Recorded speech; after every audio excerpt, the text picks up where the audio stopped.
It's Reed here, and we're going to continue with our timer functionality. So before we get into creating our stopwatch, let's talk about, kind of where we came from leading up into this video. We've bound an event listener to a couple of different buttons. One is just this get time button, where right now it just gives us a nice little greeting and then it says the day. So that's cool, that's up and running. We even worked through a couple of bug fixes that we found. Now we have these two input elements. Everything's unstyled at the moment, followed by a button. And this button we've bound an event listener to that checks for the state of a Boolean value, and then based on that writes the inner HTML of the button. So it toggles it as well on click. And so you can see when it reads start timer, we click, it goes to pause timer and back to start timer. Okay, cool. So let's dive into our code here, because we want to expand that functionality, obviously, to actually have an up and running timer. So first off, I think we can kind of step through the logic, because I think there's some improvements that we can make here. So we initialize the timer to true. So this could be kind of like a timer init area, because eventually we're probably going to just put our user input into this as well. So, you could imagine taking in, like, say, hey, I want like a 10.5 second long timer. And then we also want to initialize the state of paused, because we don't want to have our timer just starting or up and running like as a user inputs their data and they might not be ready for the timer, things like that. So we want the user to have control over starting and stopping the timer. So then we have this event listener. On click, it changes the state. So paused becomes not paused, or started if you like. And then we check to see if it's paused. And then we do this if it is paused. And if it's not paused, then we do this. Well, that's a little backward.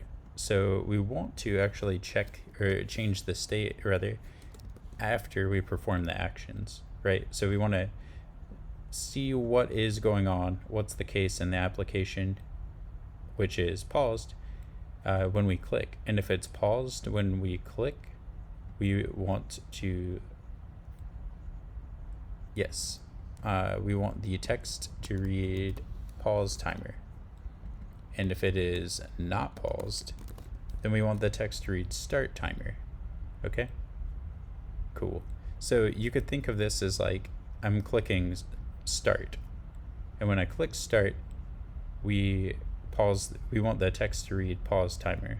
When I click pause, I want it to read start timer. So that's a little confusing, and then we just switch.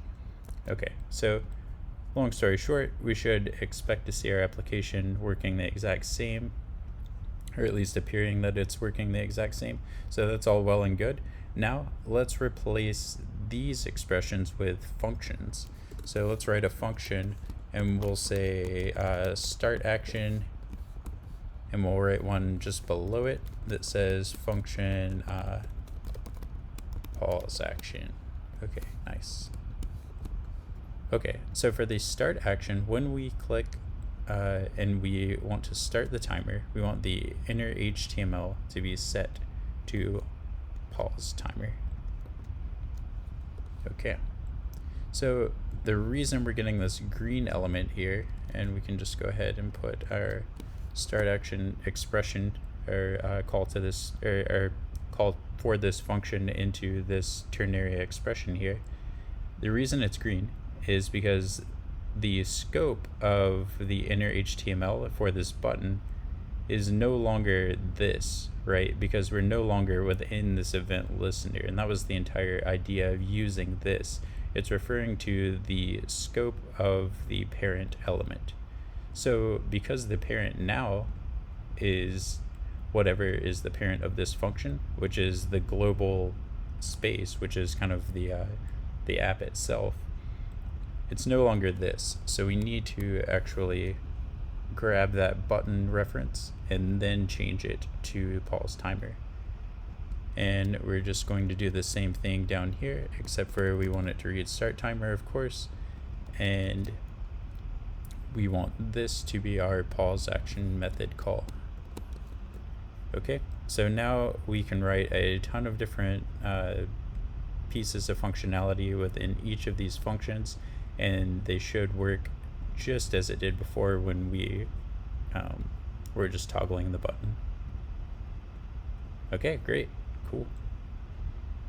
Okay, so if you guys remember, we had a kind of dummy timer up and running before. I'm going to move the position of that just so it doesn't jar the user interface as much, and I'm just going to put it below everything else. So we're going to put it down here, and then this is kind of like a hacky way to do it, so definitely don't do this. If you're actually styling a website, we'll do it. Actually, let's just go ahead and do it properly while we're saying don't do it that way. We have our timer label. Let's go into our CSS. And was that a class or an ID? An ID of timer label. So we use the pound sign or hashtag sign, whatever you want to call it. And we just want to put some margin on the top. We'll call it 20 pixels. And let's just make the font size for this a little bit bigger. 36 pixels. And how about we give it a cool color too. Can't go wrong with tomato. Alright, so we have a huge tomato colored timer. Let's just give it a margin all around. Let's say, okay, here's top. Here is, yeah, margin of 20 pixels.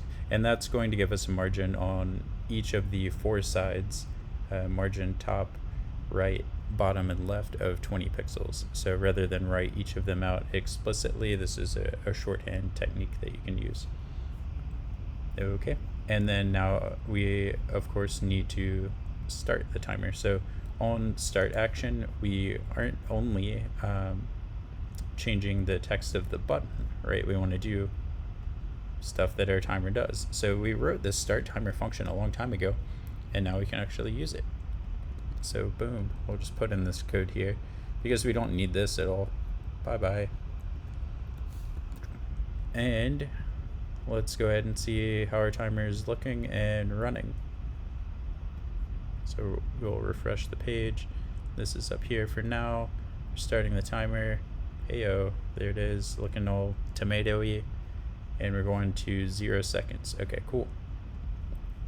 So that is awesome. And then in the next video, we're going to work on pausing the timer, and we can even add a check to see when the timer gets to 0. We want to actually reset the timer, and we need to take in some user input and style these elements because they are becoming some eyesores. So I will see you guys in the next one.